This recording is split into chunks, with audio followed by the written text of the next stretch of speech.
दोस्तों, भारत सरकार और किसानों के बीच विवाद चल रहा है, सबको पता है। लेकिन अगर इस विवाद में कोई विदेशी कूदे या कोई दूसरा देश कूदे तो देश के किसी भी वर्ग को वो बात हजम नहीं होगी।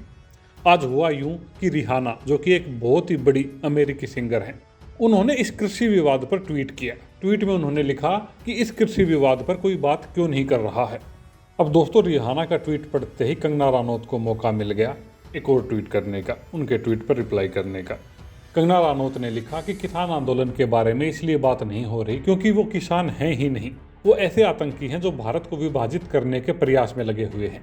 ऐसा इसलिए किया जा रहा है ताकि हमारा देश टूट जाए और फिर कमज़ोर हुए देश पर चीन अपना कब्जा जमा ले, फिर वो इसे अपनी चाइनीज़ कॉलोनी बना लेगा, अमेरिका की तरह।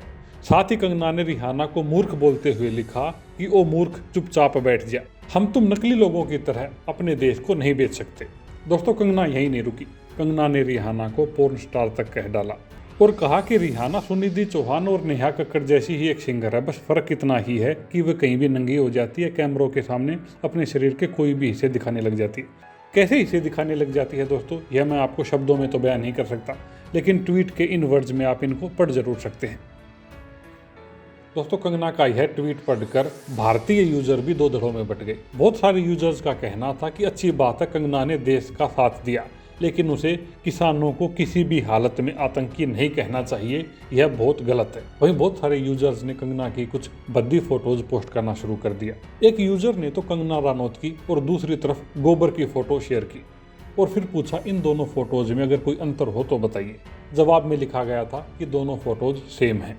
एक अन्य यूजर ने तो दोस्तों कंगना रनौत के उस रिप्लाई को ही एडिट कर दिया और रिप्लाई करने के बाद उसका जो मतलब निकल रहा है वह भी हम आपको बताएंगे। इसमें लिखा गया कि किसी को भी किसान आंदोलन के बारे में बोलने की परमिशन नहीं है, क्योंकि हम किसान नहीं हैं, हम वो टेररिस्ट हैं, हम वो आतंकवादी हैं जो देश को बांटना चाहते हैं ताकि हम अपने देश को कमज़ोर कर सकें और उसके बाद इसको इराक की तरह एक धार्मिक कॉलोनी बना सकें। मूर्ख, तुम चुपचाप बैठे रहो, हम तुम डमीज की तरह ही अपने देश को भी बेच रहे हैं। दोस्तों, इस ट्वीट को देखकर साफ समझ आ रहा है कि कंगना रनौत पर कटाक्ष करने के लिए उनके इस ट्वीट को इस अकॉर्डिंग एडिट किया गया। इसके अलावा भी दोस्तों कुछ और फोटोज शेयर की गई। एक फोटो में एक तरफ टिकैत और दूसरी तरफ संजय राउत है। टिकैत के नीचे ट्रैक्टर का फोटो लगाया गया है और संजय राउत के नीचे जेसीबी का। दिखाने की कोशिश की गई है कि टिकैत ट्रैक्टर से और संजय राउत जेसीबी से लोगों के घर तोड़ते हैं, शहरों को जलाते हैं। वहीं दोस्तों, इंटरनेट पर इस बात की भी चर्चा है कि रिहाना ने पैसे लेकर इस तरह का ट्वीट किया है। बताया जा रहा है कि रिहाना ने $3.5 मिलियन लेकर किसानों के पक्ष में यह ट्वीट किया है। और दोस्तों, एक बात और, बहुत सारे लोग कंगना रनौत और रिहाना की तुलना कर रहे हैं। लिखा जा रहा है कि कंगना रनौत के ट्विटर पर फॉलोवर हैं 3 मिलियन यानी कि लगभग 3 लाख, जबकि रिहाना के फॉलोवर हैं 101 मिलियन यानी 10 करोड़ से भी ज्यादा। एक तरफ 30 लाख फॉलोवर्स वाली कंगना रनौत और दूसरी तरफ 10 करोड़ फॉलोवर्स वाली रिहाना।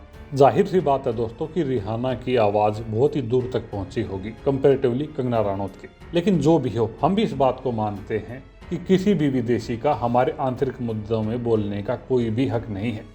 जैसे भारत कभी नहीं चाहता कि कश्मीर के ऊपर कोई तीसरा देश बोले पाकिस्तान के अलावा, चाहे वो अमेरिका ही क्यों न हो। उसी तरह जो भारत में किसानों के बीच और सरकार के बीच विवाद चल रहा है, उसे हल करेगा भारत ही, ना कि कोई विदेशी ताकत। इस सब के ऊपर दोस्तों आपके क्या विचार हैं, कमेंट करके जरूर बताइए। धन्यवाद।